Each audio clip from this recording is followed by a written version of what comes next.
Welcome to another episode of the Nashville Dads.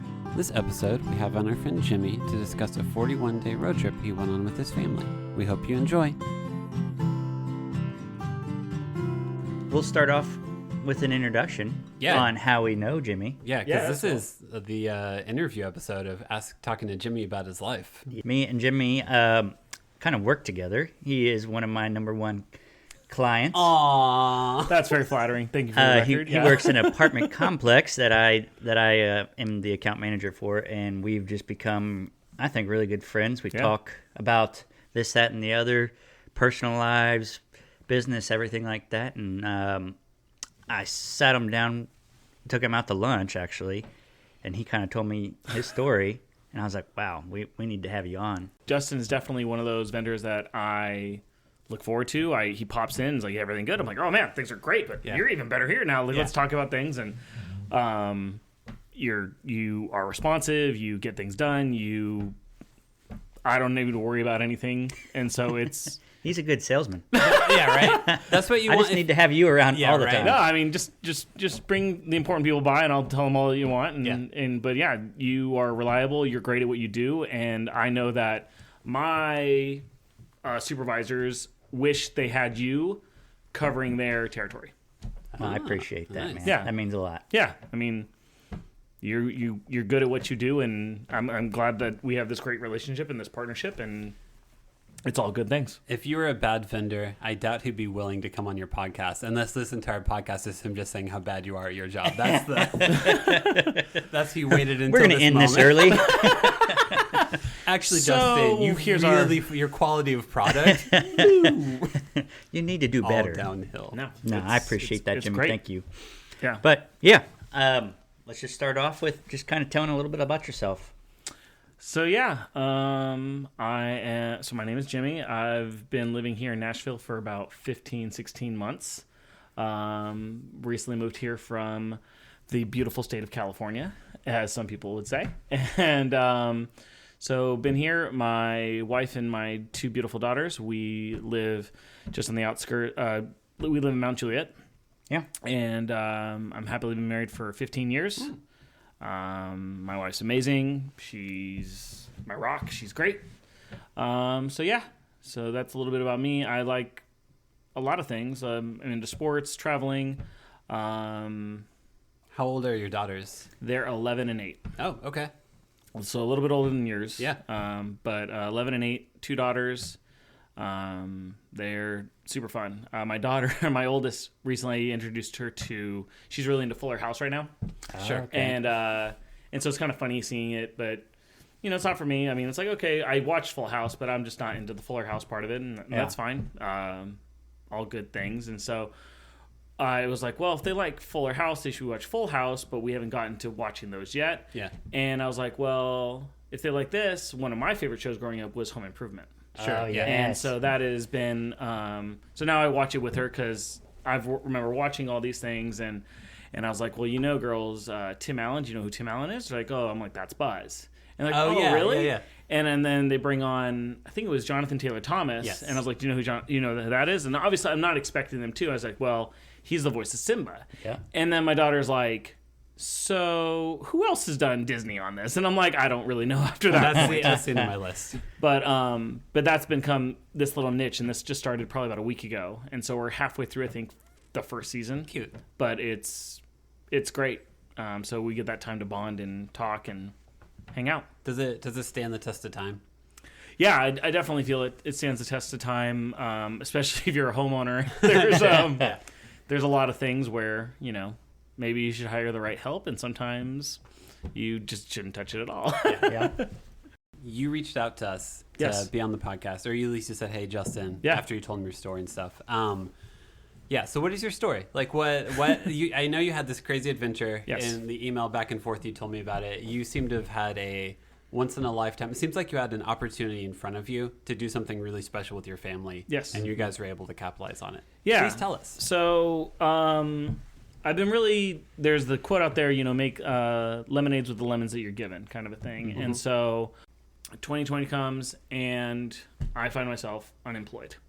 And my wife had been wanting to buy a camper for some time, so she's like, let's buy a camper, and she's putting a lot of effort into finding the camper, and she wants one that's just a pop-up, and I was like, well, pop-up is not really like, I don't think is, I know very little about this, and I'm just like, well, pop-ups aren't really fun because it's basically a tent where you can't keep it insulated and you can't keep heat or cold or anything, and so I'm not really feeling that, but I know they're very cheap or very affordable, and the weight, how much they weigh, and all this other stuff. So we find this thing called an R-Pod, and it's called I forget who makes it.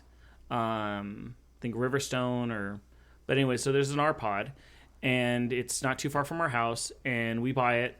Long story short on that, we basically buy it, and it's great, and it's an enclosed camper that has bunk beds, a queen size bed, I think, sink and everything, but it's great, and so it fits the right size that our Honda Pilot can tow. And so at this point, it's we buy this in May, so I'm unemployed come April of 2020. The world has obviously shifted because COVID has hit, and no one knows really what this is. But I think at this point, I'm like, well, we buy this camper. I hadn't found a job for a month or two or so. And I was like, well, let's, we picked this up from, I forget where we picked it up. Buena Park area. That's where it was. And we picked it up with one of our friends. And so as we are driving it back to back home, towing it back home, we start just kind of spitballing here like, hey, well, now that we own this, what are we going to do with it? So we're like, well, Jimmy's unemployed. My wife's not working at this time. And my friend, my best friend Aaron, was he was kind of working remote, so to speak. And so he's like, well, let's go. Where should we go? And I'm like, well, we can go see family in Colorado. And I've always really wanted to go up to Mount Rushmore. I've never really we went there a long time ago, but it's not too far. Shockingly, it's only 4 hours from Colorado, Mount Rushmore. Oh. So I was like, well, why don't we just do that? Do this maiden voyage. We go, and so we start spitballing here of an idea of how we should get to Mount Rushmore. And we're like, all right, cool. So Memorial Day of 2020 rolls around, and I'm thinking, okay, cool. My friend Aaron's going to work remote. My wife is working, but she's doing virtual teaching. Tutoring. Yeah. Cool. Tutoring. And so, and I'm like, well, whether we're gone for I'm thinking we might be gone for 2 weeks, maybe a little longer, but I'll just apply via, I'll apply for jobs here and there. And this thing, COVID, is not going to really last. Like, we'll be gone for like a month, and that was a cool early little trip. 2020 was. Yeah. Yeah. Like, we're good. So we head out Memorial Day weekend. I think it was a Friday. We headed out, and we drove to we drove to the Grand Canyon, and then went over to New Mexico, up to Colorado, went to Fort Collins, where I have family there. Then we went to Mount Rushmore. We were there for about a week. We stayed at a really nice KOA. Some are good, some are bad. And we were there for a few days. And then we started realizing that no one's really calling me for a job. This COVID thing's kind of actually a big deal. And sticking around a little bit longer than... Yeah. So this might end up being a little bit longer than a 2-week little trip. Because I thought, if I get a job, we're only, 2-3 days. Then we'll head back and I'll start the job and we'll go back to regular scheduled programming. Had you ever worked a remote job before, or were you anticipating to work in person? I was anticipating working in person. Yeah, and just come back when... I would probably just put on, I just put on a polo or something for that Zoom kind of interview if I had that. Nothing happened, though. No phone calls or nothing, obviously, because everything changed. Yeah. So you were looking just strictly in California at that time? Yeah, correct? I was just looking solely in California, being like, well, I have, a fair amount of years of property management experience. This too shall pass, and it'll be I don't know. I think 2 weeks. I was expecting maybe a month or 6 weeks. I'll find a new job. I'm not really worried about things. At that time, I was collecting unemployment, so it was great. Yeah. So we did this trip, and this trip became amazing. So the short story of the long story was our 2-week trip ended up being it turned out to be 41 days. We tracked on 8,365 miles. We went to 13 national parks and 11 states. It was awesome. Pretty cool. Pretty awesome. So that's what I found so fascinating is most of the people that collected unemployment or like couldn't work just hunkered down in their house. Yeah. Or very few like yourself actually took advantage of that time and went exploring to places that a lot of Americans have not or will not ever see. And I mean, I thought that was just so awesome. I still have not seen the Grand Canyon or Mount Rushmore or any of those. And I'm just like, wow, that's to be able to push yourself to do that. That's a big step. Yeah, it was incredible because not only did, my wife and I go and I think we've been to the Grand Canyon before. No, we haven't. I had been there prior. But to do that with my wife, but more importantly with my two daughters. My daughters were, I think, 9 and 6. I don't know when I will ever be able to do that again. Yeah. Or when and if my kids will be able to do that again, where they were able to just take that time off. So we were basically gone for 41 days. And so I forget where we were. I think we were in Montana. So basically, for those of you that are listening, and to let these guys know, we basically went California, Arizona, New Mexico. I'm going to forget some of these states. I think we went up to Colorado, then to I'm trying to think where South Dakota, where Mount Rushmore is. I forget. Yeah. And then we went left to go to Montana, and then went over to Montana.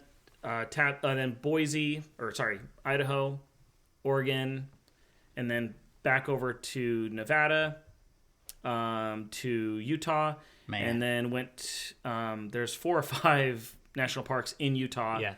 So we started at the top right corner, worked our way down. Our last one was Zion, I believed. Mm-hmm. Then we did kind of like a debrief. We went to the Bellagio Hotel because the hotel was. It was $125 a night, which is really cheap. That is insane. Being on the Strip. So we stayed there for 2 nights. Yeah. My friend, so also my best friend Aaron, he came with us on this. So fun. It's my 2 daughters, my wife, and my best friend. He slept in his own little tent and little cot while we stayed in the camper. Didn't matter where we were. He's like, no, I'm fine in that. So he had his own little space at the KOAs or whatever. He's just stayed in that little spot. And we went to the Bellagio, and he got his own, like, really guest suite, really nice corner unit kind of thing. We were like, well, we want the girls to see the fountain, so we got a fountain view. We were there for a day and a half or 2 days, 2 nights or whatever it is. And then we drove home, and we came back because we were up in the Montana area. We were like, well, how far east or west do we want to go? We kind of planned it all out. How many national parks could we hit? And then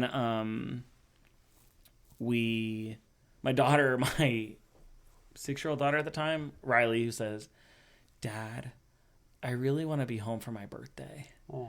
And I was like, all right, so let's plan this all out. So we came back home on July 2nd so that we could be there in time for her birthday. Awesome. And came back and all scruffy and bearded up, but we had a great time. That's awesome. Yeah. Between you and your wife, are you both pretty adventurous people? I probably am a little bit more adventurous. Okay. Based on some of things that I've realized over the years that I've done a couple other road trips that I wasn't aware, I didn't realize I did some of those things. Yeah. But she's had her own little like vacations and trips and things like that too. Cool. So. Because I feel like my wife is the big planner and I'm the more cautious one of like, how does this actually work? My wife's definitely the planner. Sure? She gets that from her her OMA. So yeah, she's definitely more the planner of that kind of stuff. Yeah. So 41 days with your wife and your kids in a small camper. Yeah. How did that go down? Don't forget about Aaron. Aaron was there too. yes. Right? Aaron's out there somewhere. Yeah. So it went, pretty good. You walk into this R pod, and there's 2 bunk beds on the right. Straight ahead is a bathroom. Then there's a fridge, microwave, and then immediately on your left as you walk in, there's 2 burners and a sink. And then there's I can't even say a queen. It's more of like a big full size. Yeah, it's a full size bed. So it's kind of tight. Like I think when I lay in it, I'm going like heel to head. It's snug, especially when you put 2 adults on there. But it was great. I mean, everybody got along well. Yeah, my daughters, they enjoy each other. They enjoy hanging out with each other. And so no one was like, this is ridiculous. I mean, there wasn't much to complain about. There was rough things that were happening around that time of the year with COVID. Yeah. I get that. But at the same time, there wasn't much for me to complain about when I'm at, I'm in the Grand Canyon, I'm at Glacier, Badlands. There's this place called Craters of the Moon. It looks like Craters of the Moon. Wow. There's a cool place called Devil's Post. You got to look up images of it. It's kind of cool, but it's a big rock that goes kind of straight up and plateaus off.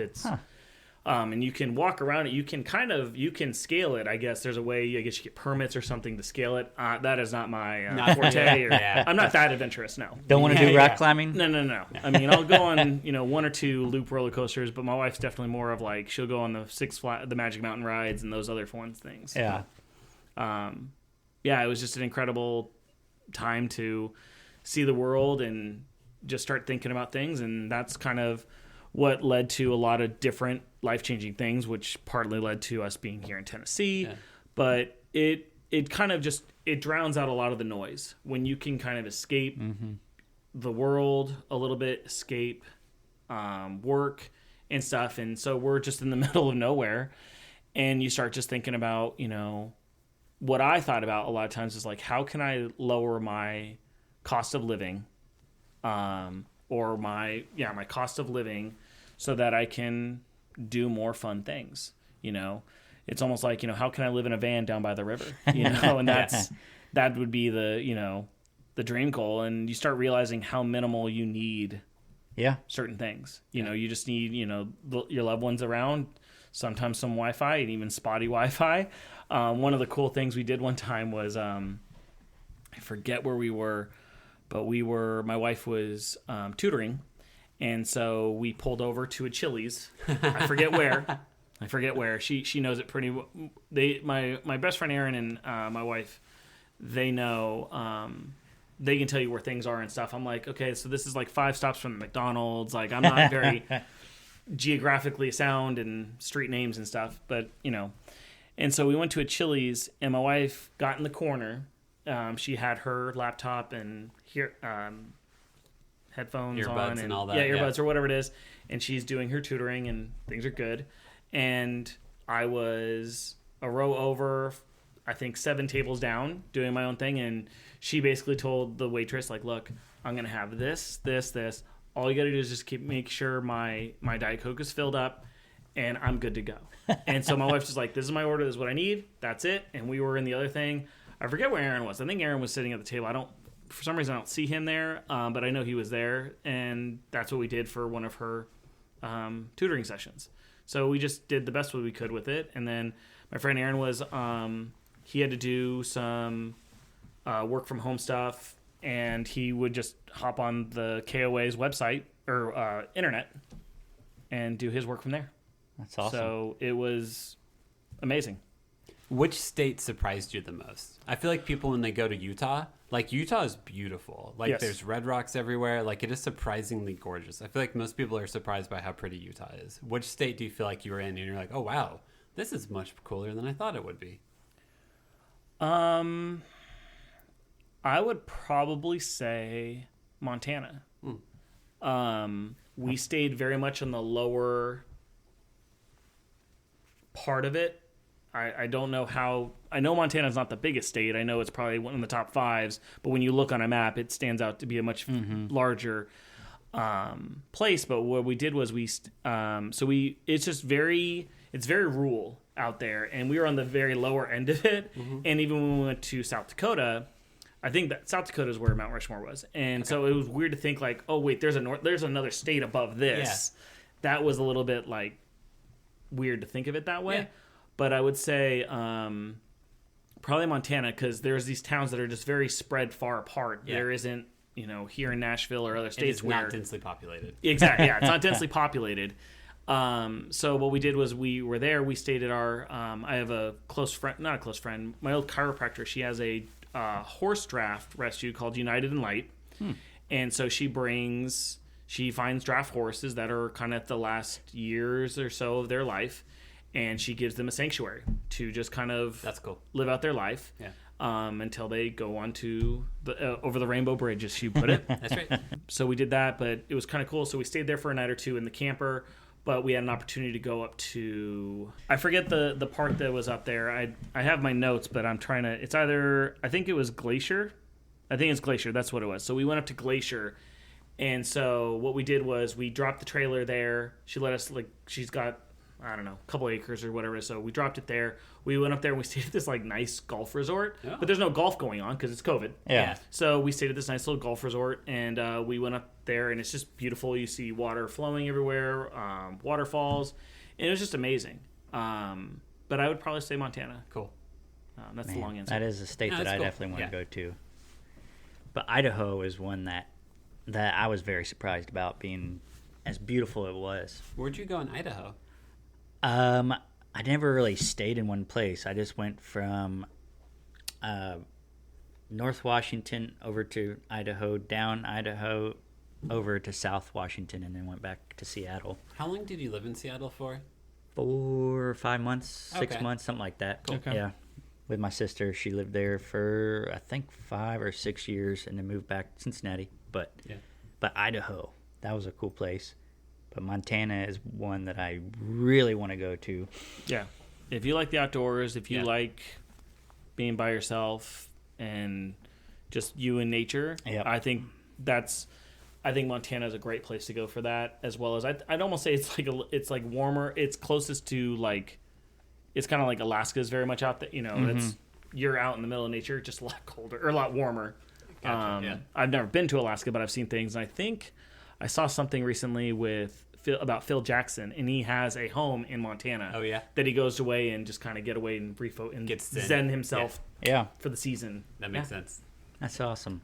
So all this happens. You went to all of these different parks, went all these different states. Mm-hmm. What made you move? That's the big question. You moved all the way from California to Mount Juliet, Tennessee. Yeah. Yeah, we moved about 2,000 miles away. Yeah. It's not exactly down the street. How long did you guys live in California for? 40 plus years. Oh, okay. Yeah. So this is a whole nother. It's like a new beginning, new season. So when I said, "Are you adventurous?" the answer is yes. Yeah, I guess so. I mean that's a big decision. I've moved from southern Indiana to here, so not very many moves in my life. Well, for most of my life, what's weird is my wife and I have moved, I think, a handful of times. Not just we've been married for 15 years. About a handful of times, and weirdly enough, we never changed zip codes in the 5 times that we did until right before COVID. We moved into another part in California that was outside of the zip code, and then we moved to Tennessee. A lot of factors went into moving to Tennessee. Southern hospitality was one of the big ones. No state income tax. But it's not just me. It's actually, as some people would put it, there's a whole crew of us that actually moved here. So the last guy we interviewed moved from California to Tennessee. So we apparently have a theme going. I think I caught that on the podcast. And I was like, I'm really curious because a lot of people that I do meet that say they moved from California, it's coming from Northern California, not too much from Southern California. But there was a lot of things that went into it. So when I say crew you're actually talking about, so there's my family of 4. My sister-in-law and her brother-in-law, or my sister-in-law and her husband, her 2 kids, my father-in-law and his wife, we all upped and moved to Mount Juliet. Life just kind of happened. So different things were happening between, my father-in-law who always wanted to be close to his 2 daughters. And so things kind of just happened where he was working remote. My brother-in-law was working remote. And so things were kind of happening with my brother and sister-in-law where they thought, maybe we need to change things up for what's best for our family. Mm-hmm. And on the separate side of it, for me and my wife, we started thinking we wanted to raise our kids in a different environment. Sure. So we did it. So when you bring up the whole adventurous thing, I started realizing that I'm kind of more adventurous than I think I am because I've lived in California my entire life. But I actually did a road trip, and I mentioned this to Justin earlier because when preparing for this, I wasn't sure which road trip we were talking about because in 2007, Aaron, my best friend, we have this thing of doing road trips apparently that I didn't realize. And it's always off the top of my head. I remember this, but I didn't kind of connect the dots, which it's really hard to imagine not connecting these dots when I tell you what it is. So in 2005, my friend Aaron graduated from Cal Poly San Luis Obispo. It's basically middle of California. Great area. If I could retire anywhere outside of Hawaii, that's probably where I would want to retire. But Aaron decided to, as a graduation gift to himself, he wanted to go see all 30 baseball teams one summer. That's cool. So he's like, hey, Jimmy, do you want to go and meet with me in New York, Chicago, like Boston maybe? Like, you fly in, fly out. I was still in school. Yeah. And I'm like, yeah, that sounds like a cool idea. At this time, I'm serving tables. And I'm like, all right, cool. So somehow I just call him up, or after seeing him and stuff, I said, you know what? I think I'm just going to join you on the road trip. So I joined Aaron, and I went to 22 of the 30 baseball teams. I was gone for 7 weeks with him. And so we drove from here to Florida to Boston, and then I flew home. Just to confirm, when you say from here, you mean from California? Oh, sorry, California, yes. Yeah. So that'd be very hard to catch Nashville to Florida, not that big of a Yeah, no. That's only 12. That's only 12 hours. Yeah. I've done that. California to Florida, pretty big trip. So I forget the stats, and I didn't think I was going to talk about this because Aaron knows the stats off the top of his head. But he saw all 30 teams. I saw 22 of the 30 teams.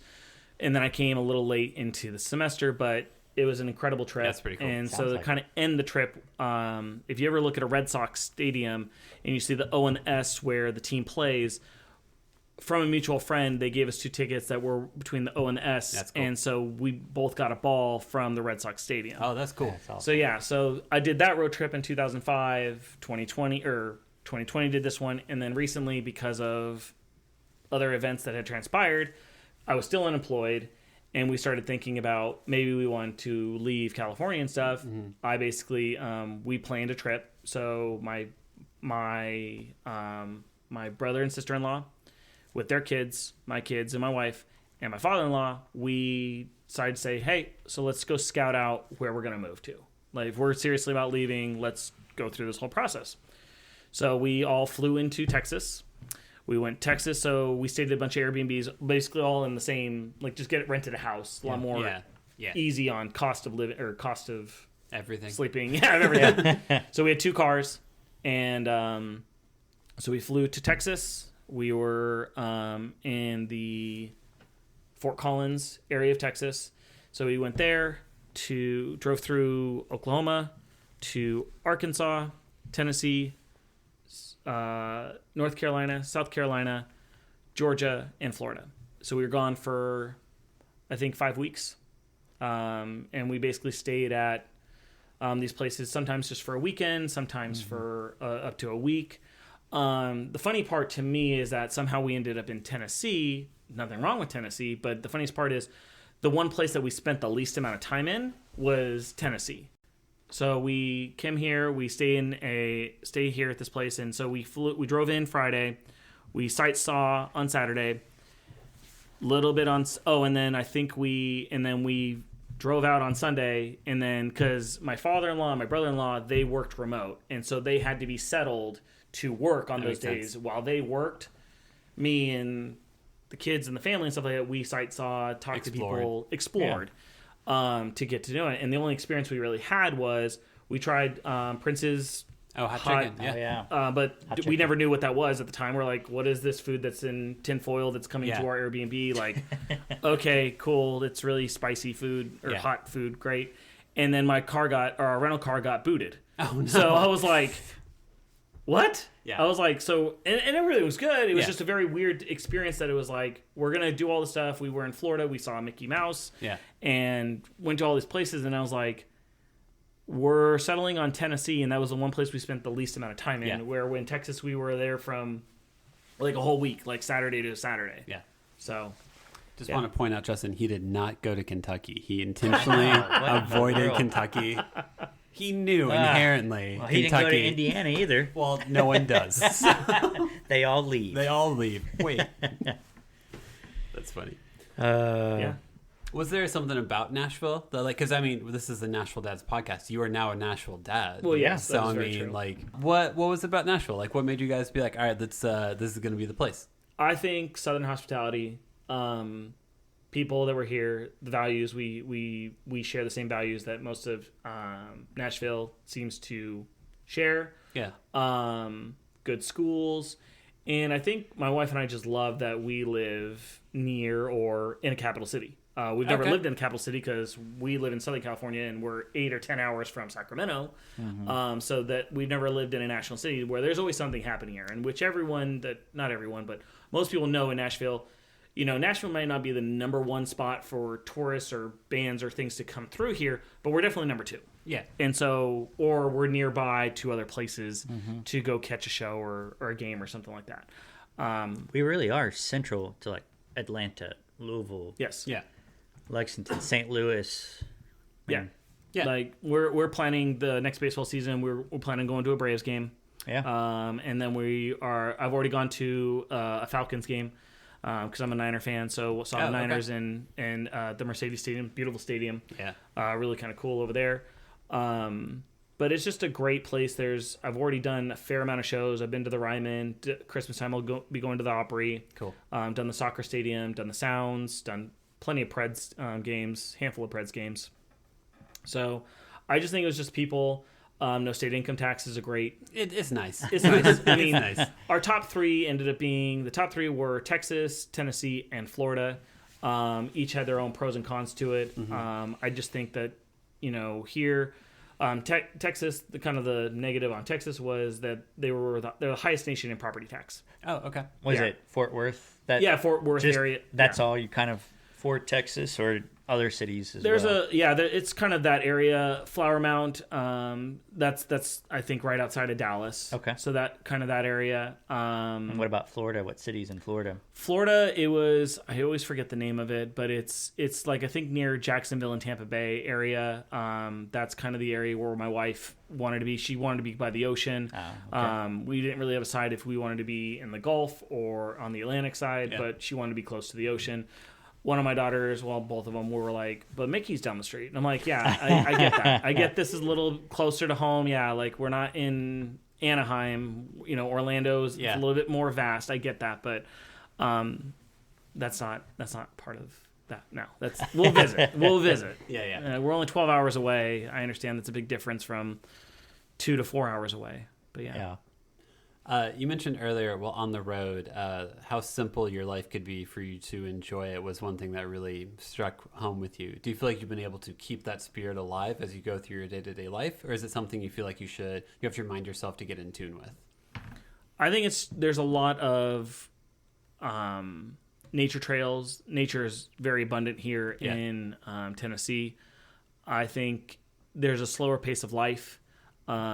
It's always comical to me when people complain about traffic here in Tennessee. Yeah, it's not the same. It's not the same. It's very much apples to oranges or apples to if that is the case, broccoli. Then I never want to go to California. Or drive, or just don't drive. Or just drive. It's hard to describe it. I know that sounds weird because I don't think I've ever said it's hard to describe it, but I do know that when I worked in California, I would get people that worked for, I worked near an area by a company called Amgen. It's a big pharmaceutical company. Okay. And we get a lot of people from other states that would come here and they're like, so like how, if I'm this, I'm like, they would probably live about 9, maybe 15 miles from their work, and they're like, so how bad's the traffic? I'm like, well, good news. You're going against the flow of traffic, and if that freeway has a accident or something and it's all backed up, there's a back way you can go, but you're going against the flow of traffic, so you're like 10, 15 minutes out. Like, oh, okay, it's not that bad. But it's when the times when you'd go to Staples Center, now called Crypto Center or whatever it's called, or the Crypt Keeper, whatever you want to call it. It's just much different. Right now where I went to a Preds game a week or two ago and 30 minutes I'm out. Obviously the biggest thing is just getting out of the parking structure wherever your car is at. But it is a night and day difference that I think one day when I was going to a Dodger game, a Dodger fan, Kings fan, Niner fan. But I think one day I was looking at my maps and I was like, all right, cool. So it's going to take us 2 hours to get to Dodger Stadium. And then Google's all like, you are it is 30 minutes or 30 miles is going to take you 2 hours. And I was like, wait, back the truck up. Wait, what? What? And my wife's like, what's going on? I'm like, you're telling me that we've been living 30 miles from this. Yeah. And I was so used to like, okay, it's going to be 2 hours. Hour and a half is comfortable to get where Ventura County to Staples. Hour is like gold. Hour and a half, reasonable. 2 hours, 2.5. Okay, it's not the end of the world. Might as well happen. Yeah, that's part of it. But when it dawned on me that that's 30 miles. 30 miles here in Tennessee is sometimes 25 minutes, depending on how fast you go, or it's actually 30 minutes. Yeah. So it's very. Oh man, I'd love to take you. Just let me know, and I'll show you the world of what living like in traffic is like. My stress and anxiety would just go through the roof having to deal with that traffic. Yeah, you'd be surprised. A lot of people fly into LAX. That is the main one. The less crowded, less anxiety one, but more expensive is Burbank. And Burbank, you're on the tarmac. It's 6 like terminals. It's very calm, cool, collective. That's about 40 minutes from where we live, or we used to live in California. You get off the airport at LAX, you're thrown into mass chaos. You like hear the honking once the doors open. open. Exactly. It's just beep, beep, beep. All you hear is it's crazy. But it's funny to me because it's like, if I were to go there, I'm like, oh, yep, this is LA. To me, this is it. Like, this is what I've known. Whereas you go to BNA, it is like, people are like, how soon do I need to get to BNA? And I mean, we still do the hour and a half, 2 hours, like you're there, but it's a night and day difference. Yeah. Yeah.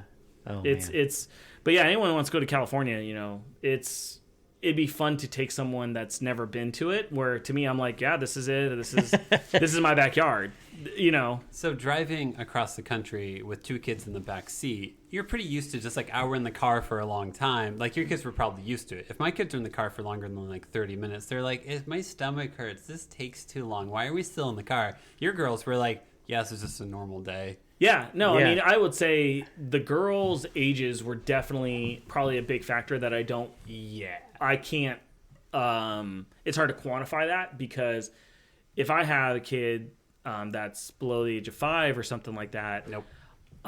Different world. It's a completely different world. So I do get that aspect of it. So yeah, my girls were, we had some like little tablets stuff. We try and keep the kids off the phones as much as possible. Or they don't have phones, but we try and keep that to a minimal.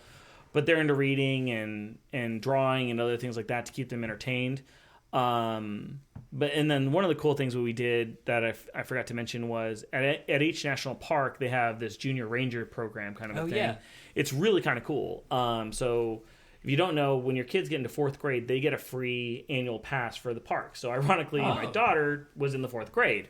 So it's only $80, but still, like, we went to one of the parks and we're like, oh yeah, that when you're in the 4th grade, you get a free thing. So we were like, let's make that happen. Save ourselves $80, because as frequently as we were going into national parks, we were getting in free for all these things. That's really cool. So it was really kind of a cool thing. But they had these junior ranger things where if you go to these little like exhibits or these little booths or something, then you go talk to a ranger. You tell them like what you learned or whatever it was about, and they give you these wooden badges that'll say Badlands, Glacier, or whatever it is. So the kids were always like vested into it, because then they get a badge, and it's not just a badge, but it had the badge of it, and it's made out of like wood or little cheap like you get from those. It was special. Yeah, but it was special, and it was awesome. So I highly recommend you do that. So whenever we go to those, we would always find a ranger to get that to then do it and then get it. But that was really kind of cool. Have you guys been to the Smoky Mountains yet since you've moved here? We haven't been to Smokies yet, but ironically, I don't know if you guys know this, but in those trivia surveys, they'll ask like, what's the most number one national park in America? Is it Smokies? It's Smokies number one. Yeah. We thought it would be like Grand Canyon or maybe Yosemite. Yeah. But it was an incredible experience. It's fun. One of the best things that happened was my wife she loves Yosemite. She's been very fortunate. She's been to Yosemite more than most people have been in their lifetime, because her family would always, every summer on her mom's side, they would always book, and they'd go to Yosemite. They'd stay in the campgrounds. And I'm not just saying like my wife and like her mom and her sister and stuff. it was like probably 20 plus family members. Oh, that's cool. And so they would go and they would, potluck the whole food and stuff. But so when we went, COVID was, live or limit on certain things. So the only way you could get into to Yosemite, thank you, was you had to get a reservation at one of their, not the really nice hotel, but some kind of lodging of some sort. And honestly, you have to stay there for 2 nights minimum, and then you get to spend the night or stay there overnight. Sometimes you get to come in, but you had to go. Well, we stayed the night. We put the camper in the parking, and we stayed there. There was no one there. We spent 2 days literally sitting in a river. And my wife's like, normally you would have like probably about 100 people on inner tubes going down and stuff. We saw maybe 2 over 6 hours that we'd just sit in the water. That's cool. And so it's hard to ever want to go back.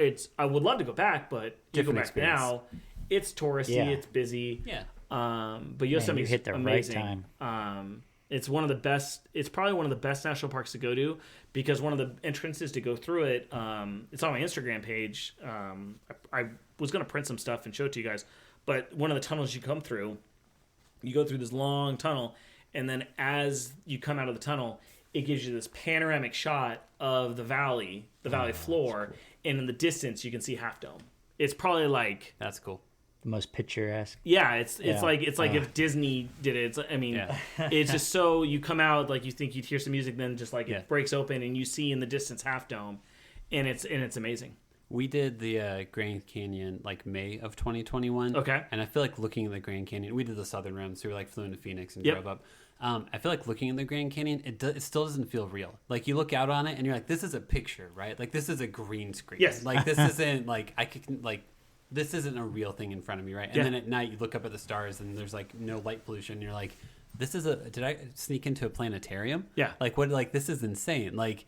I feel like it's so cool. I feel like those moments usually happen out west where you look out in front of you and you're like, is this real? Yeah. Like this actually exists, right? Like my eyes are working like this because it's almost overwhelming how much like natural beauty and how much life is in front of you. They're almost like overwhelmed by it a little bit. Yeah. You look at it and you just don't see a bottom. Yeah. There is just, you look around and you're like, it actually comes to an end, right? There's a bottom. It's you have to experience it. Yeah. I really can't. It's hard to describe it. Yeah. You can see pictures, but it's weird because when you go there, you only can see, I don't know how big it is, but where you go to the visitor station, you only can walk about less than a mile of it, and that's it. And it's really annoying because the first time I went there was with Aaron in 2005. We went there to go to a Diamondbacks game, and then we stayed at the Grand Canyon.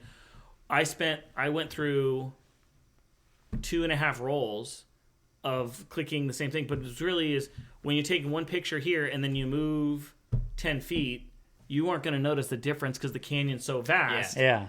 And so I went through, I don't know, 2-3 rolls. I don't remember how many photos come in a roll now because everything's done digitally. Yeah.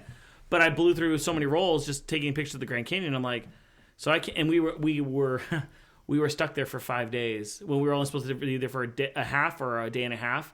So Aaron's Jeep at the time when we did the road trip in 2005, his serpentine pelt broke. And so he didn't have AAA plus or whatever to get you out of the national park. So he had to pay the mechanic that was there. And so what we had planned for timing of everything else was supposed to be a half day, maybe a day and a half, depending on how long we wanted to embrace the Grand Canyon, to 5 days. Wow. Well, but take that as a win. Yeah, 5 days. It was you can't complain. So you were at the Grand Canyon for 5 days. Yeah, we just did a lot of walking around because we're stuck there by by choice or not by choice. That's cool. Yeah. What from your adventure? What's like what lesson did you learn, or like what did you learn the most from that? Where you're like, oh, this is really cool. I'll always keep this with me because that's a pretty unique trip. Like that's a once in a lifetime opportunity to go out and do that. And that's why I was I was grateful to share about it because I'd love to inspire other people to go and do something, go and get out. And I think any way that you can eliminate the noise. Yeah, our lives are very busy. We are constantly checking our phones or checking our emails or whatever it is. And I think the sooner you can kind of eliminate the noise in your life, the stresses of work. And believe me, I don't think this is easy. I'm not trying to tell everyone it's a switch. But I think if you can kind of force yourself to get away from the distractions of the world, to then kind of just sit around and just, kind of like sit by the campfire or sit around a podcast and just reflect upon what's valuable to you, what is important to you. Because I think for me and Aaron, we talked around, one of the things I think I've said to Devin before in the email was, my friend Aaron said to me, he's like, he realized like how much stuff he didn't need. Yeah. Mm-hmm. How much it's just clutter. It's just stuff that you don't really need. And, it's just to be happy and be content. I mean, Aaron basically, I think he had I think it was a 2 or 3 person tent, but it's just him. Tiny little orange tent with a cot. So enough for a cot and a sleeping bag. He had his camera and a backpack with, I think he had 2 bags and a camera bag. He's really into photography. And his cot and tent. And that's all he had. Yeah. And Aaron's very much minimalistic. But I think that was the kind of the takeaway, is that you don't need all the things, especially the holidays around the corner. It's very hard, I'd love to have this, have that. But I think the big takeaway would be is that you need to create experiences in your life. And that's what I think I hope my kids and myself, is that you remember those experiences versus the stuff you get. Mm-hmm. And so I think for me, like with this holiday season, and as well as I'm being more intentional about providing experiences for my friends and family versus like, oh, I gave you a Yeti water bottle or something like that. I would like it to be more of, hey, we did this trip, or we went away for the weekend, kind of a thing. So I think that would be my takeaway, is that somehow you got to remove yourself, go camp, leave the phone at home, go on a hike, go see a waterfall. It almost sounds like to have those experiences, you have to get out of your comfort zone. Yes. And be vulnerable and to do something that you've never done before. Yeah. Yeah. Which is hard to be motivated to do a lot of the time. Yeah. I always view it as like the concept of static, like noise, basically. Like, this is going to be super nerdy. Whenever I studied audio engineering, one thing we would do is we'd listen to like white noise, brown noise, and pink noise. Yeah, there's different types of static. I have no idea. Yeah, it's fine. And then you would put a sine wave. So a sine wave is like a certain frequency. So do you remember the emergency broadcast signal? Yes. So that's like 2 kilohertz. You would like hear that signal in static and try to figure out where it was. So like you would play different sine waves and you try to detect what frequency it was. It was like one of the things I did in class. But what it always makes me think of is in day-to-day life, like that sine wave was like the anchor you were trying to find in all the static of your life. So as you go through your life, you have so much static in your day-to-day life, and you don't realize how much static you are, how noisy your life is until you take it away. So you do look for those anchors. Yes. And sometimes an experience like that with your family is something you'd be like, okay, I've got a migraine headache. Everything is really annoying me right now. What can I focus on? How do I recenter myself? Yeah. And I do believe some experiences help you recenter. Yes. Because you probably think of like, oh man, wasn't that so lucky I got to do that? Isn't it so lucky I got to do that with the girls and the wife and Aaron? And like you just... it's important to have anchors in your life whenever the temperature, whenever the sound gets turned up so much that you don't know how to proceed. Yes. I definitely think there's something where you need to anchor yourself. You might have a rough day or rough week or something. And I think there's times you need to remind yourself what matters to you when you've had a rough day or a rough week or whatever you're going through. You need to go back to those things that kind of recenter you to what is important, whether that's a vision board, you write down your goals, or just been like, what do I like to do to have fun? Yeah. Okay, go catch a game, spend time with my kids, watch a movie, or just call an old friend that you haven't talked to in a while to just kind of change the frequency to what you're going through. I think is important to do that every once in a while. Yep. Think so too. What you just said blows my mind. That's why we do this. Do you want to listen to sine waves and frequencies later, Justin? No. We'll discuss the difference between pink noise and brown noise. Yes, brown I do want to know about better. that. Okay, cool. Because I have never heard that. Pink mine's noise. zapped by like Men in Black kind of. Yeah, thing. basically. Yeah. It's I'll make you listen to it later. Don't worry. They'll sue you to sleep. But the analogy that you had was just, I mean, that's why we do this. That is why I was like, all right, Devin. Just keep talking. Just keep talking. Tell me everything you know. Well, Jimmy, thank you for being on here. We appreciate it. Your story was awesome, and I hope some people gained something from it. Yeah, that was the whole Yeah, I want to just inspire people to change it up. I mean, you might start realizing that maybe what you're doing in life is not what you want, and you got to just change the frequency up a little bit, or to dial up something else that you forgot was something you enjoy doing. But that was something that I just wanted to share my story so that hopefully it inspired someone, and just be like, hey, go do that one thing you wanted to go do. I think one thing I forgot a long time ago is I always wanted to go whitewater rafting. And so I did that, I think on my birthday this past September, and it was a really cool experience. Yeah. I don't know everything else I just talked about, but that was something that it sometimes falls in the background, and I forgot that was something that was on my bucket list that I wanted to do. And so we did that. It was really kind of cool. But kind of underlying through all of this is I think one thing that's really important with having kids is your kids need to see you excited about your life. Yes. Because they pick up on whenever you are not. So by doing adventures and doing stuff like this, your kids actually feel a good energy that, like, here you are with 2 kids that are getting older, and you're still trying to find ways to keep yourself excited about the life that you're living. Yeah. And, like, to have experiences where you look up and you're like, oh man, isn't this so cool? I got to do this. This is awesome. Yeah. And I know that's energy I want to be around. Sure. So I think that's also really important too, is whatever energy you put out there is the energy your kids also pick up on. So you need to be aware of what energy you're putting out there. Definitely. Ain't that the truth? They're very receptive to those They're things. very receptive. It's kind of terrifying. Well, thanks so much for reaching out to us, for wanting to be on the show. Yeah. And really great talking to you. Thank you so much for your time. Thanks. We really hope you enjoyed that episode. Please make sure to follow us on Facebook, Instagram, and Twitter at the Nashville Dads. Thanks so much for listening, and we'll catch you next time.